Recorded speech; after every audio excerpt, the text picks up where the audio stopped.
Hey everybody, welcome back to Dental Unfiltered. I'm Matt Brown, and I'm here with my normal co-host, Dr. Andrew Vallo. We have an awesome podcast planned for you guys. As a marketer, I hear about mailers all the time, and I'm a digital marketer, and I have different opinions about it. Andrew's had really good success with mailers, and I just spent time with a really smart mailer company, so I have a different view on some of it now. Really quick before we start the episode, though, there's a doc who you met me on an airplane. You stopped me while I was getting on and you turned your phone around and you said, "I'm listening to you right now." And you were really cool and you high-fived me and you made me feel great about the podcast. So Doc, if you're listening, um, thank you so much. The rest of my day, I was on a high because you smiled and you were genuinely excited, and it made me feel really good about the podcast. So Doc, if you're listening, thank you so much. So Andrew, Matt really was excited about that because I think he told me that story 3 different times and forgot that he told it to me, so the guy tugged on my shirt going by and he was smiling so big and he turned his phone around. He's like, "I'm listening to you right now." He's like, and he said the last episode on metrics that you guys did was great. And I asked him, because I was at a dental event. I was like, "Were you at the dental event in Telecon?" He goes, "No, I was just in town visiting somebody." And I was like, "Oh, that's crazy." And I've had stuff like this happen at dental events, but not out in the world. And his enthusiasm and the smile on his face made me feel like he genuinely enjoys it. And he says he listens to every episode, and it was only like a 3-minute interaction, but it made me feel really good. And it's funny, Zach Shelley, our co-host of Management Unfiltered, was on the same plane, and he walked past me. I was like, "Did you get recognized by the guy up front?" And he was like, "No, what are you talking about?" I was like, "I got stopped. The guy recognized me." And he was like, "Really?" I was like, "It wasn't at the event." I was like, "A-lister, bro." And he was like, "Shut up, Matt." So anyway, so we're gonna talk about dental mailers today, guys. A lot of you that come to me ask about these versus digital, and I'll tell you that me and Andrew have talked about sending things in the mail. We had Kelly Schwartz on, and he did a thing that he sent in the mail with the patient, a picture of the patient's issue, and that was really successful for Andrew. And Andrew uses mailers, and it's something I don't do, but it's something I've seen success with. So Andrew, this was your podcast episode idea. So let's get into your like strategy of how you deploy mailers and kind of the content that you like to put on them that you get response from.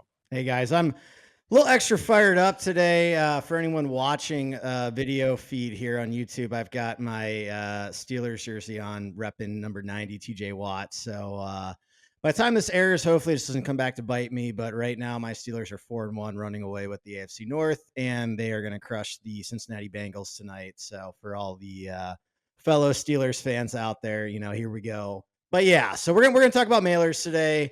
I will say mailers is a small percentage of my marketing budget. So, I think part of the reason that we've gotten through over 100 episodes and I haven't really talked much about mailers is because it's not a big part of my marketing. That said, I do think mailers has its place in dental marketing, and I think it can be very effective when used correctly. And so this is a big time of year for me when it comes to mailers. So right now we are in mid-October here. By the time this airs, I'm sure it'll be at least into November, if not December. But right now it's mid-October, and we're coming up on Black Friday. So I have had a bunch of mailers go out over the last week or so to some of my different offices. I've got another round of mailers going out in early November. I utilize mailers extensively during certain periods, and one of those periods is leading up to Black Friday, because I really do make Black Friday an intentional part of our marketing efforts, on our marketing calendar every single year. So I plan this, and the thing is with mailers, it's not like Instagram where I can just go turn on an ad that day. So basically today I'll probably jump on Instagram and launch another ad for our upcoming Invisalign party. It'll be live within a couple hours, and we'll start getting messages from patients, that same day. Mailers don't work that way. You kind of have to think ahead of time. So, unfortunately, if this is airing before Black Friday, it's you're not going to have enough time to plan this out, get this together, launch the mailers out. Usually, when I approach the company that does mailers for me, I'm sending them an email probably about 2 months before I want the mailers to go out. And then they give me some potential weeks where, they have openings. I pick my week or weeks, I lock them in. And then usually they need my art design within a week or two after that. So, typically they want the artwork, I would say at least 6 weeks before the mailers actually go out. Their team checks it, makes sure everything's going to work. There's no issues, with the formatting or anything like that. They'll get back to me, let me know everything looks good, and then they'll get it set to go out. So, um, Matt, I'm going to let you kind of dive in with any thoughts, questions you have on mailers, and then we'll kind of, go deeper into things. So I think mailers get a bad rep a little bit. I think part of it is, and from the marketing side, I mean, I hear about mailers like literally probably twice a week, or sometimes like for a period, like it's like every other day. And I think you hit on something that's really critical. I think dentists have a very bad habit of marketing wise putting all their eggs in one basket. Oh yeah. Yep. You know what I mean? So like, and I hear it 'cause I hear about this all the time. At Energize, if you've ever dealt with Riley Beck, and I try not to plug our company at all, I really try not to. Riley always advises to use a few platforms, and he tries to spread their marketing budget out evenly as long as they have enough budget, right? And we know we've had the talk about you guys. I'm sorry, docs, but you're cheap, and the number one killer of ads or any marketing is under capitalization. So understand you have to invest. But in marketing, I'll talk to a dentist, and they'll say, yeah, I did mailers for 3 months, spent $5,000 a month, and I just didn't get enough back from it. And I'm like, "What else did you spend on what other things to support, like, social media? Like, what else?" "Oh, no, I took all my social media money and put it on that." No, that's not how you use the tool, right? And I think there has to be a strategy. If you're just calling the mailer company and saying, "Just send out 10,000 mailers," or whatever it is, "Here's my money," it's not gonna work. Like, you're donating money to the USPS mailer gods, right? There has to be a strategy, and there has to be like a message in my opinion, and you know better than this because you've had results. There has to be a message in the graphic that drives traffic. Like there has to be bait. Like it's like you're fishing. You have to put lots of lures out and get the bait, right? So I think that's where the failure is. They think accuracy by volume, put all my money here, and it's not a good idea. Oh no, I agree, Matt. And I've talked to a lot of dentists, who fall into this trap. I remember talking to a dentist who had a struggling startup, and one of the first questions I asked them naturally was, what are you doing for marketing? Oh yeah, no, I'm marketing. I've got Google Ads running. How much are you spending on Google Ads? About $500 a month. Okay, what else? What else are you doing? Oh no, that's it. $500. So I I think just had we. that conversation with a DSO that had 40 units. They're spending $500 a month per Wow. unit. Yeah. Yeah. That's yeah. So, we've had this conversation in the past, but basically, yes, most dentists don't spend enough on marketing, especially if you have a startup and you're desperate, for new patients. That's the lifeblood of your practice, as I often say. But two, even let's say they were spending 5,000 a month, which isn't a terrible budget for a startup. Again, that's kind of where I started with my first. It's a healthy attempt. It's the beginning, good, healthy first step. It's a healthy baseline, and my recommendation again is to spend even more than that. We typically budget $15,000 to $20,000 per month, in marketing for our new startups. But if you're spending 5,000, 7,500, I mean, that should, if you're doing it effectively, that should be a very good baseline to really start picking things up for you. However, $5,000 on Google Ads is only going to go so far. So Google Ads are one of our most expensive costs per acquisition when it comes to new patients, and for us, it typically ranges anywhere from 125 to $300 depending on the office, the demographics, the type of patient we're marketing for, if it's specialty versus emergency versus general new patient or whatever. Um, Versus social media where we often get new patients for anywhere from like $20 to $60 per new patient. I mean, it's vastly different. So if you're putting all your eggs in the Google Ads basket, even if you're spending 7,500, and at some point in time, you start to get diminishing returns once you've completely saturated, that the Google Ads market. And for busier, bigger cities, it could be higher ad spend. More rural, it'll be lower. But even if you're spending 5 grand, 7,500, it's all Google Ads. Yes, you'll get new patients, but it is going to limit the number you're getting. So, like, let's say you're a startup and you've got an ad budget of $5,000. I would recommend doing a fairly even split of Meta and Google. I might do 3,000 towards social media ads, Meta, Instagram, Facebook, and I might do another 2,000 towards Google if that was my ad budget. And I probably would do very little towards mailers when I'm breaking down my entire ad budget for, like, let's say a 12-month period. And it does vary a little bit, implant versus general office. So let's focus more on the general office. I would say entire year, my ad budget, we're probably 60% Meta, so Facebook and Instagram. We're probably 35% Google, and we're like 5% mailers. So, there's a lot of months I don't have any mailers going out. But then, there'll be months where I do a round or two depending on the time of year. So again, still a small part. Here's another example. One of the offices that we bought, so the only office that really came with a small patient base and wasn't a true startup. I looked over their P&L. I looked over their marketing expense category, and they had it broken out. And basically, one, they weren't spending enough on marketing. They were spending like maybe 4,000 a month or something like that. But two, like almost 100% of that was mailers. So, basically they were just sending out a round of mailers every single month. And that's why they were only seeing like, I don't know, 10, 15 new patients a month, which for a younger office that's trying to grow, that's not going to get the job done. Had they, even if they only had a $4,000 ad budget, had they split it, evenly between Meta and Google, maybe threw in a sprinkled a mailer here and there, they probably would have seen at least double, if not more, the number of new patients. So Just for a second on Google Ads, because you brought that up. Um, Google Ads, Energize.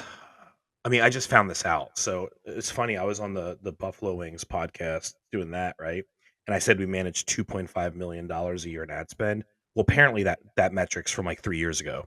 We managed $14.5 million in ad spend, which I didn't realize until we were at a dinner the other night. I didn't even hear you say that. I would say 2.5 million. That's not probably a lot more than I spend just on my group. So That was metric like on the why it was well, I didn't say it, they said it. And I don't know where they got that metric from. And I was like, yeah, that sounds maybe right. But it's 14.5 million we manage in ad spend.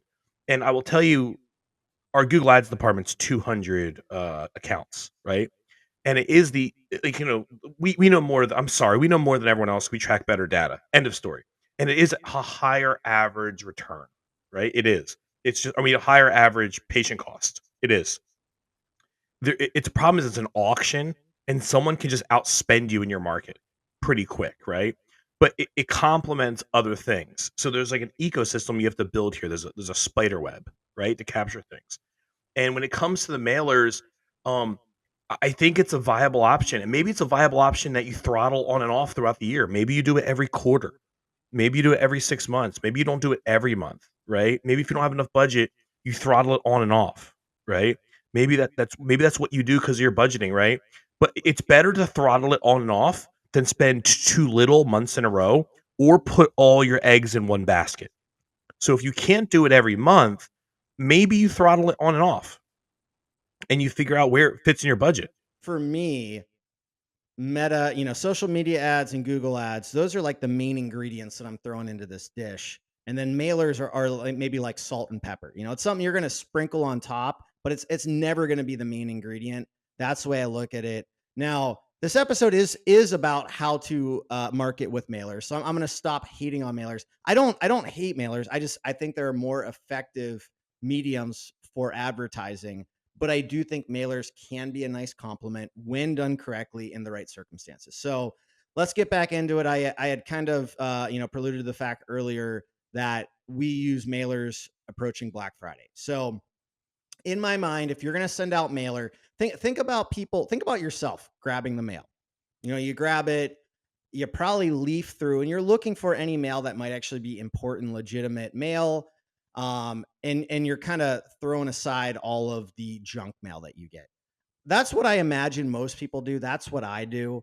Um, if it's junk mail, it takes something, special to kind of catch your eye.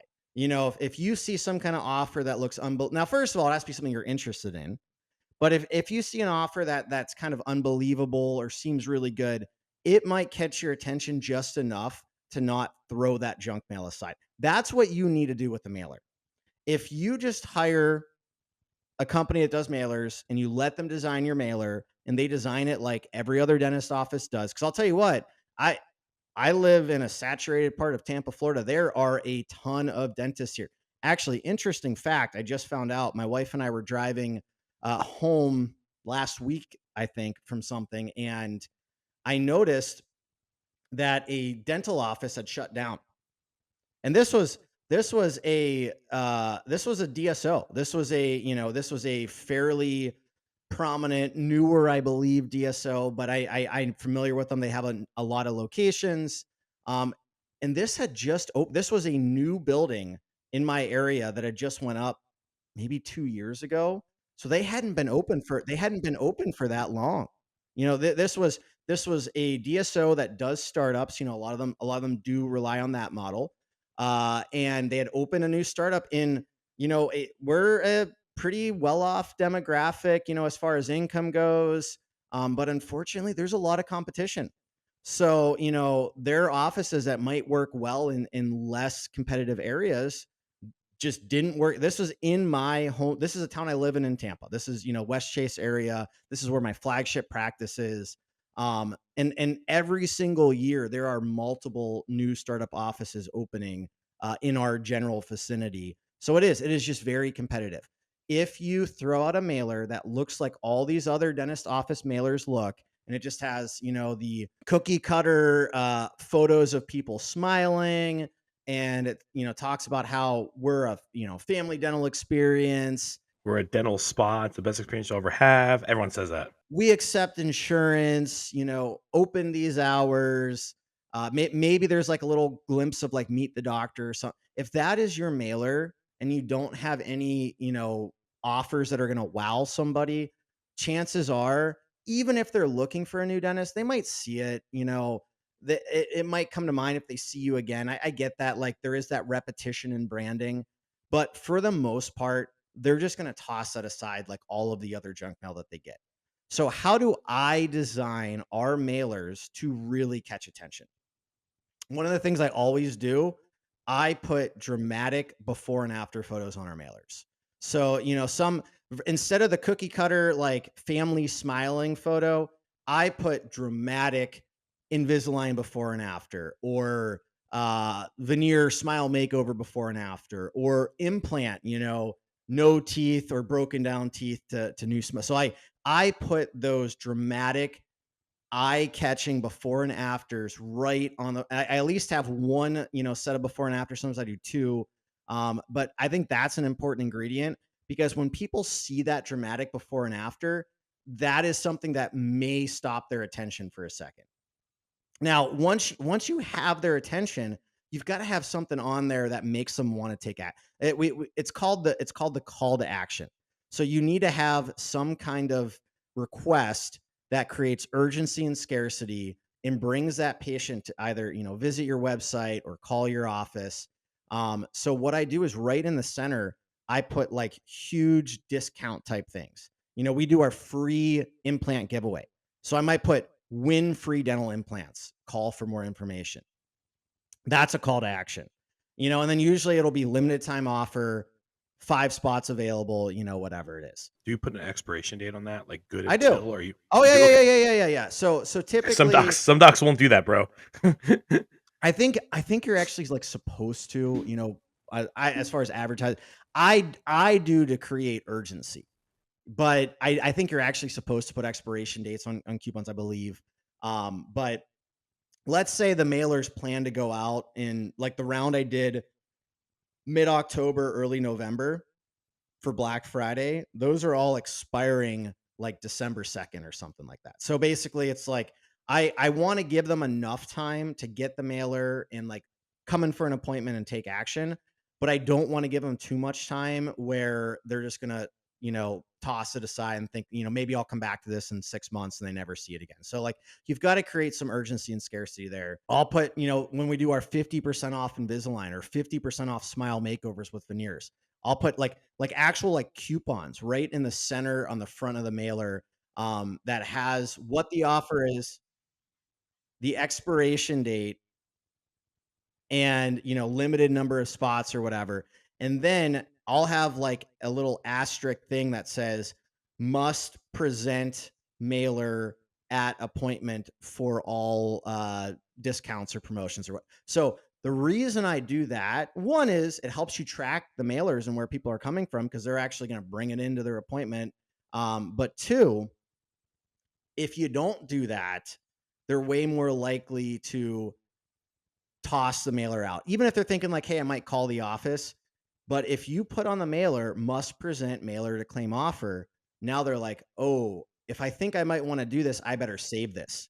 And maybe they'll put it on the fridge. Maybe they'll put it, in a drawer or something or on their desk. Well, if But it's they're in a their fridge, lot it's gonna be less, reminding them the whole time. even if they're like, yeah, I don't know if I want to do this or I don't know if I want to do this offer, but like there's a chance they might want to, they're less likely to throw the mailer away because they might want to come back and revisit it in the future. So it gives them reason to hold on to your mailer instead of throwing it out. So I'm going to stop for a second, Matt. I'll let you kind of jump in with any thoughts or questions here. So I want to say this about like the 50% off veneers. Okay. So, Energize, what you're talking about is really you're creating FOMO to create sense of urgency, right? Fear of missing out to create sense of urgency. You're limiting in the availability and docs, and then you're saying 50% off veneers or whatever the offer is. And docs say, honestly, some dumb shit like this. They say, oh, I don't want to devalue my dentistry, right? But then they say they want growth, right? And then they say, well, people that do that aren't good clients. Well, I'll tell you, first of all, our average patient value is higher, and we do it every day. Okay. Dental Intel says it. Average patient value is 2,700. But if you do that and you bring them in, there's two things. First of all, that person needs dental work. So we're doing what's best for the patient all the time. We're getting them in to get work done. Second of all, there's other work in their mouths. And you're not devaluing anything really, and you're not devaluing that, right? And if you're a good doc in the operatory and you have a good patient experience, you will grow your value. They'll have a great experience, and that person will be out in the world speaking about you. And then you'll get 4 or 5 other patients that will come in that aren't doing that offer, and you've only devalued one to get 5, right? So if you're a doc listening and you're like, oh, that devalues my dentistry, you're probably doing 100K a month or less. I'm sorry, I see the data for it. And you're saying, I want to get to 200K like my buddy. Well, your buddy's doing that kind of stuff. He is, I promise you. Right. And it's not a negative. Here's the reality check of it, guys. If I think there's a lot of desire or pressure or whatever you want to call it to be a fee for service office and get your full fees. In order to do that successfully, you either need to be in an area that doesn't have much competition, has way more demand than dental availability. You need to be a long-standing practice that probably grew slowly through word of mouth. So again, yeah, you look at, oh, well, I know this dentist in town and he's fee for service and he's super busy and packed and well, that's great. How long's he been there? Like, yes, you absolutely can do that long, slow grind. I would ask those dentists, how long did it take you to build up like this? Or you just need to completely separate yourself from the rest of the market. If you're one of those people that has, this genius outside the box idea, you really separate the dental experience. I do think you can draw on enough people that want, but like you can't be doing like you can't just be like, oh, I'm gonna throw some warm blankets in, or I'm gonna have Netflix. Like, okay, a lot of dentists are doing that these days. Like, you really have to think outside the box. Every dentist is doing that today. Every single one I talk to is doing those things. You're not standing out in the marketplace anymore. That was standing out in the marketplace 8 years ago. I mean, most of our offices do full arch implants. 10 years ago, yeah, there wasn't a ton of competition. Today there is. More and more dentists are learning to do these advanced surgical procedures. So even those offices, we've got to be competitively priced and run specials and discounts. I would say, like, maybe if you're doing IV sedation, there is less of that. Maybe if you're an office that's open like Saturdays and Sundays, there's a lot less. So like if you do some things that are different where you're not competing against as many other dentists because of your offering that not a lot of other dentists are offering, then I think it's easier to not run these specials and be fee for service, charge full fee. But otherwise you're making things a lot harder. And I ask you this question: what's more expensive, discounting your fees or having empty chair time? On the fees part, right? So I get practices that come to us, and this actually has been happening a lot lately. It's been a struggle for me, and they want to be fee for service. I said, well, do you have a membership program to retain those patients? And they go, no, same thing. I don't want to discount my fees. Everyone pays my fees. We get into the data of it. They also don't retain every patient. The retention rate's low, right? Because they don't visit as frequently because of hygiene recall. But then they'll take out of network benefits and they get the pay difference. But a lot of times, like, it's a struggle doing that. and it takes a lot of human manpower, right? If you're willing to do that, but you're not willing to discount over here to create more volume, but if you're not really discounting those benefits because you're getting the difference, right? But you're having all this time spent on getting the money by your staff, you kind of are indirectly discounting it because the cost per out of network benefit is higher. So why wouldn't you create a simpler way with a little bit of a discount that is easier for fee for service patients? That's what I don't understand. Like docs, like, oh, I don't like why? Why wouldn't you Yeah, want a that's an membership program? interesting take on it, Matt. I've never really thought about it that way, but I mean, I think you're right. Um, so I guess, and I don't want to get too far down this rabbit hole of discounts and fee for service, but here's the last thing I'm going to mention on this, and I'll move on to more about the mailers. But I talk to fee for service dentists sometimes, and I think again, a lot of times they're doing things backwards. So I've talked to dentists who are like, yeah, I'm fee for service, but I set my fees at like the 40th percentile. So like my fees are very They competitive. created insurance practice. They did. Yeah, they did. They basically did. They became their own enemy. But here's the And problem. go Here's ahead. the problem with that.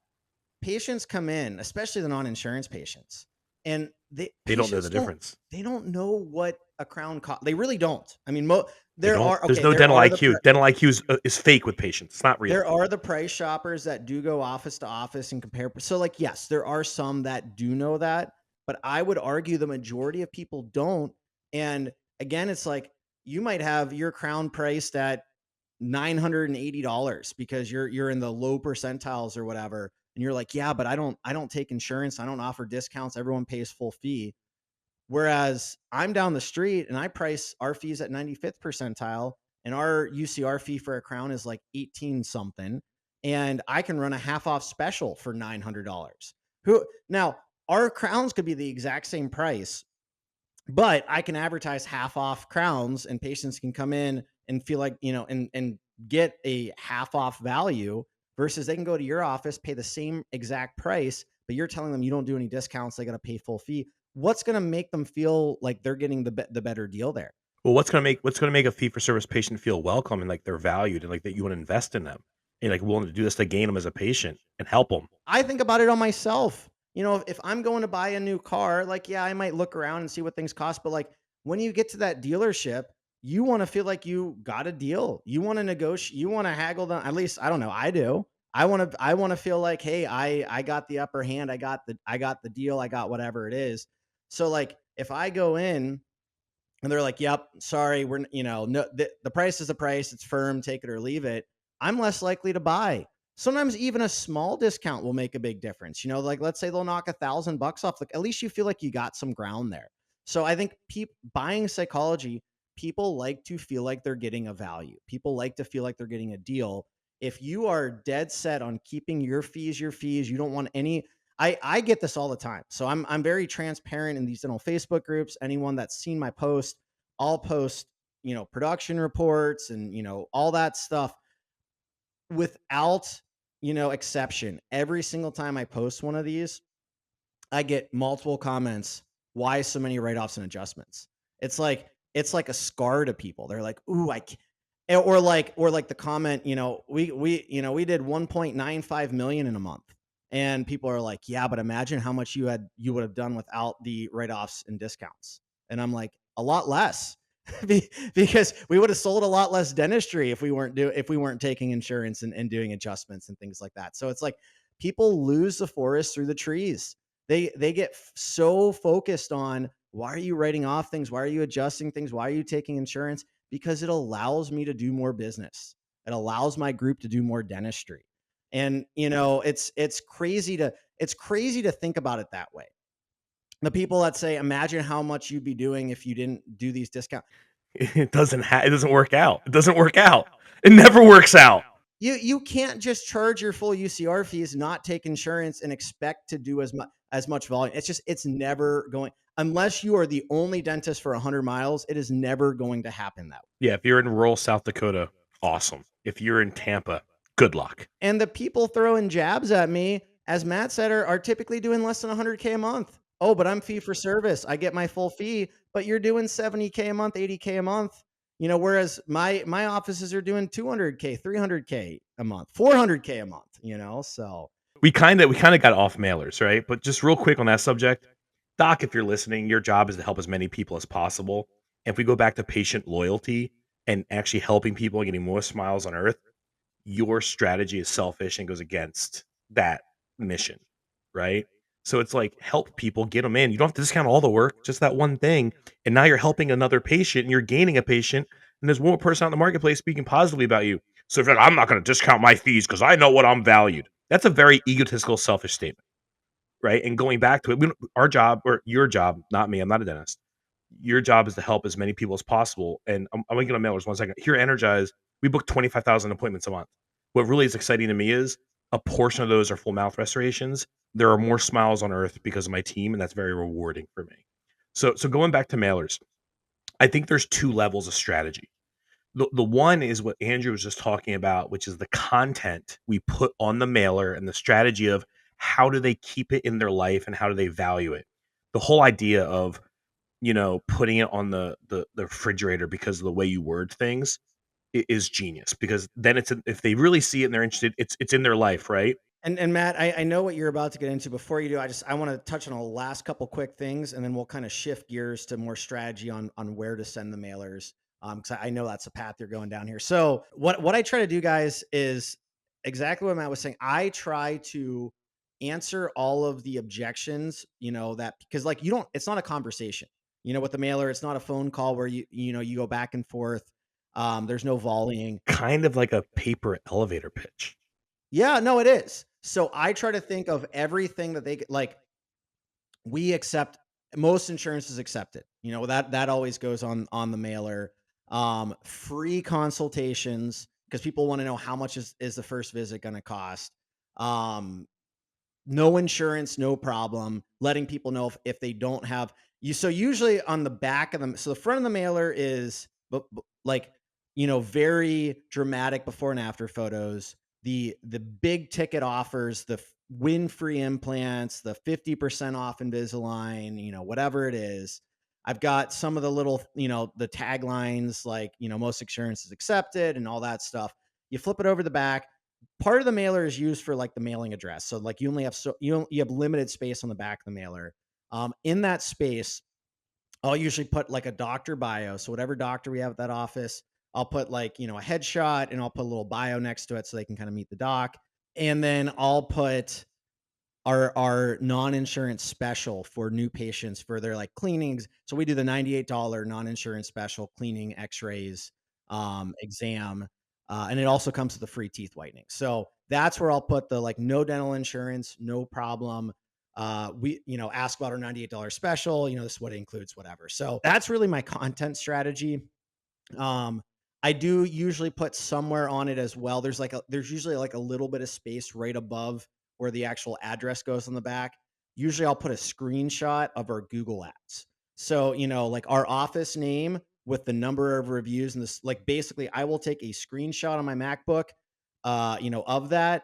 And then I will put it on the mailer so they can actually see our little picture of our Google reviews right there. Like Andrew alluded to and stole my thunder, jerk. You suck. It's funny, real quick. Every time I'm at a dental event, people walk up to me and go, "How does Dr. Vallo do this?" And no one ever asks me anything because Dr. Vallo's not out in the world like I am. But anyway, so there's two layers to strategy. The next layer is where do you mail them, right? And I think that can impact it as much as the offer, right? They both have to work together. And I think if you're talking to a mailer company and they're like, "Oh, we're gonna mail them to these blanket zip codes, this many," right? That's not a strategy. That's accuracy by numbers, right? And where I think that's important is, are they really being respectful of your ad spend? Are they just trying to get because that same company is going to recommend and say, "Hey, this graphic we're using right here, we have good experience across the board." What you just did was you bought something that's no labor for them. It's a blanket strategy they use. It's a shotgun blast, and you're going to get the stuff you talked about, the cookie cutter crap graphics, right? So there's the offer and the good actionable graphic, but then there's where do you send it? And I'm at dental events twice a month almost now speaking.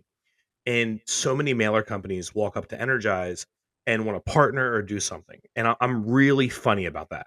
If somebody partners with our company, there has to be a lot of value, kind of like whoever we let on the podcast, we have to believe in. You can't pay to get on, you can't sponsor. And this one company approached me at Intellicon, which is the data driven event of the year, right? And it was MVP mailers. It was the founder. His name is Aaron Boone. Guy was a former NFL player, really cool dude. And then this other guy introduced himself, and he was their chief strategy officer for the strategy of the mailers. And no one's ever talked to me about strategies, talked to me about our mailers are this expensive or they're this cheap or what can you do, right? And they started explaining a pretty good strategy I have never heard. And then they talked about how they capture the data with software they give to the practice. So it's not like answering the phone and like, how did you hear about us? Mailers. They had a way to capture the actual data in a very detailed way. And what they did, which I thought was an awesome strategy, is I think they get a list of who your patients are from you. And then they divide them into neighborhoods and they send the mailers to the neighborhoods where your patients are. So imagine there's a neighborhood 2 miles from the practice. And let's say 13, 14, 20 of your patients live in that neighborhood. If they blanket that neighborhood, right? And then somebody mentions, and they don't send it to the patient. They exclude the patient to save your money. That really impressed me. They exclude the patient's address to save you that dollar or whatever it is, right? They cared that much. If somebody It's mentions this, funny, man. I almost might want it sent to that patient so that, because I mean, think about it. A lot of our patients have they've gone outstanding inactive. treatment, but Yeah. that's an aside. Yeah. That's fine. Yeah. Go ahead. So, but then if that person mentions to that person, like, hey, I might go here, or like, I got this thing, I'm fine taking care of my mouth, they're going to say, oh, that's my dentist. He's awesome. Right. And, and they proved it out to me that they got a better return. They showed me the data. Well, they showed me data. I don't know who certified, it's their data. Right. But I was impressed because they had an actual strategy and they had a feedback loop to dictate that strategy, which no mailer companies approached me so far had that. To be clear, they did not pay for me to plug this. This was just I was impressed at an event after a conversation. And normally mailer companies, I give them 15 minutes of my time because I'm too busy at an event. They got an hour of my time explaining this. They showed me the software on a laptop. They really got my attention. So MVP mailers was the first one that ever impressed me. I think it's MVP. If you search MVP mailers on dental on Google, you'll probably find them. They impressed me. That's all I'm saying. Like they had an actual strategy for the distribution that I had never heard before. Everything I ever heard was we send it to X amount of houses around you. That's it. They had something better than that and a feedback loop, which I thought was very impressive. And Matt's not easily impressed, guys. Yeah, I'm like, listen, I am not like I am, dude. If you talk to me at a dental event and you have a product, I will. If I don't believe in it, I will tear it apart. If your name's not Andrew Vallo, it's hard to impress Matt. But do you want to hear my strategy for how I send the mailers out? So I use like Valpak or whatever for my mail. So basically, what they do is they've got a bunch of different like basically junk mail that they package together and they send it all out at the same time. The nice thing about that is it cuts your cost for each mailer. So I only pay around 20 cents per mailer or per postcard. And it's not like my advertisements like in this booklet or anything. Like it is a separate postcard just like you're sending out postcards, but it does cut down my cost.